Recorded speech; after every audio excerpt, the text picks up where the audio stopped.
In this video, we'll be doing a lateral distraction of the hip and 90-90 in supine. So the whole point of this test is to assess the joint mobility of the coxofemoral joint along with symptom response. So you want to have your patient in supine and you want to be standing on the side of the affected leg. And you want to test both limbs, but testing the unaffected side first. So I'm just going to be moving your hip in a couple different directions. You may or may not feel some tension or compression in the hip. Just let me know if you start to feel your symptoms, okay? Okay, so before we begin, how do you feel? Good. Okay, so like I said, I'm going to be doing all of the work. I just want you to relax.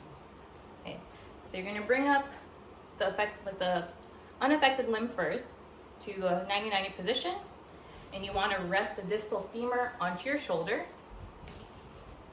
And with a lumbrical grip, you want to grip the proximal part of the femur and slowly apply a lateral distraction force. Okay, I'm going to be pulling a little bit. Let me know what you feel, okay? How does that feel? Just like a stretch. Okay, good. Just a few more. And then throughout this test, you want to be monitoring for the relationship between the pain and the range of motion and symptom response. In this video, we'll be doing the inferior glide at 90-90 in supine. So the whole point of this test is to assess coxofemoral joint mobility along with symptom response. So for this test, you want to keep your patient supine and you want to be standing on the ipsilateral side of the patient, usually testing the unaffected side first before the affected side. So for this exam, I'll be moving your hip in a couple different directions. You may or may not feel some pulling on your hip. Just let me know what you feel, okay? Okay, so before we begin, how do you feel? Feel good. Okay, good. So like I said, I'm going to be doing all of the work. Just relax for me.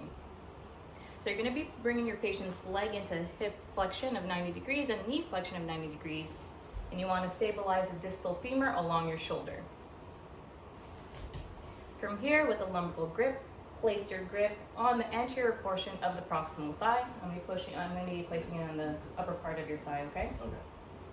How do you feel so far? Pretty good. And then from here, you're going to apply an inferior distraction force to put that leg into inferior glide. Okay, here we go. Just relax. Let me know if you start to feel anything, okay? Okay. Here we go. What do you feel? It feels like a stretch. Okay, good. And you're assessing the relationship between the pain, range of motion, and symptom response.